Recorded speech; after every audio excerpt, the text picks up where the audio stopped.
Hello learners, welcome to Sure Question Academy. Please watch the videos, like and subscribe to the channel. നമുക്ക് match the following മോഡലിൽ ഉള്ള ഒരു ചോദ്യം നോക്കാം. Ready അല്ലേ? ചോദ്യം ഇതാണ്. കോളം എയിലെ വിവരങ്ങൾ കോളം ബിയുമായി ശരിയായി ചേരും പടി ചേർക്കുക. ടേബിൾ ശ്രദ്ധിക്കൂ. കോളം എയിൽ ജനറേറ്റർ, ലൗഡ് സ്പീക്കർ പോലെയുള്ള ഉപകരണങ്ങളും കോളം ബിയിൽ അവയുടെ പ്രവർത്തന തത്വങ്ങളോ ഭാഗങ്ങളോ ആണ് ഉള്ളത്. 1. AC generator. 1. Mutual induction. 2. DC generator. 2.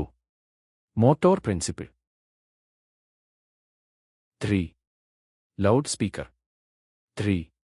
Split ring. 4. Transformer. 4. Slipper റിംഗുകൾ. ഇനി ഓപ്ഷൻസ് നോക്കാം. Option A 1 4 2 1 3 2 4 3. Option B 1 4 2 3 3 2 4 1. Option C 1 3 2 1 3 2 4 3. Option D 1 4 2 1 3 3 4 2. ഇതിൽ ഏതാണ് ശരിയായ ഉത്തരം? ഓരോ ഉപകരണവും ഏതുമായി മാച്ച് ആകുന്നു എന്ന് നമുക്ക് നോക്കാം. ആദ്യം നമുക്ക് ഈ ഉപകരണങ്ങളെയും അവയുടെ തത്വങ്ങളെയും ഒന്നുകൂടി വിഷ്വലൈസ് ചെയ്യാം. 4 ഉപകരണങ്ങളും അവയുടെ സവിശേഷതകളുമാണ് ഇവിടെ ഉള്ളത്. ഓരോന്നായി മാച്ച് ചെയ്യാം. ആദ്യത്തെ ഉപകരണം AC ജനറേറ്റർ.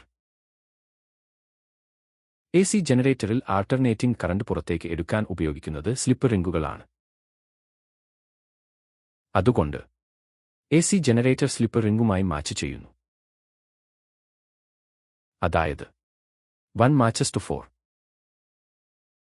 രണ്ടാമത്തേത് DC ജനറേറ്റർ. DC ജനറേറ്ററിൽ ദിശ മാറാതെ ഒരേ ഡയറക്ഷനിൽ കറന്റ് കിട്ടാൻ സ്പ്ലിറ്റ് റിംഗ് കമ്മ്യൂട്ടേറ്റർ ആണ് ഉപയോഗിക്കുന്നത്. അതുകൊണ്ട് DC ജനറേറ്റർ സ്പ്ലിറ്റ് റിംഗുമായി മാച്ച് ചെയ്യുന്നു. അതായത് 2 മാച്ചസ് ടു 3. മൂന്നാമത്തെ ഉപകരണം ലൗഡ് സ്പീക്കർ. ലൗഡ് സ്പീക്കർ പ്രവർത്തിക്കുന്നത് മോട്ടോർ പ്രിൻസിപ്പിൾ അനുസരിച്ചാണ്. കാന്തിക മണ്ഡലത്തിലിരിക്കുന്ന ചാലകത്തിലൂടെ കറന്റ് പോകുമ്പോൾ ഒരു ഫോഴ്സ് ഉണ്ടാകുന്നു. അതുകൊണ്ട് ലൗഡ് സ്പീക്കർ മോട്ടോർ പ്രിൻസിപ്പിളുമായി മാച്ച് ചെയ്യുന്നു. അതായത് 3 മാച്ചസ് ടു 2. അവസാനത്തേത് ട്രാൻസ്ഫോർമർ. ട്രാൻസ്ഫോർമർ പ്രവർത്തിക്കുന്നത് മ്യൂച്വൽ ഇൻഡക്ഷൻ എന്ന തത്വത്തിന്റെ അടിസ്ഥാനത്തിലാണ്.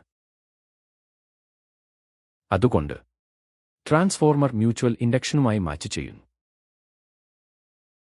അതായത് 4 മാച്ചസ് ടു 1. അപ്പോൾ നമുക്ക് കിട്ടിയ ഉത്തരങ്ങൾ നോക്കാം. 1 matches to 4, 2 matches to 3, 3 matches to 2, 4 matches to 1. അതിനാൽ ശരിയായ ഉത്തരം ഓപ്ഷൻ ബി ആണ്.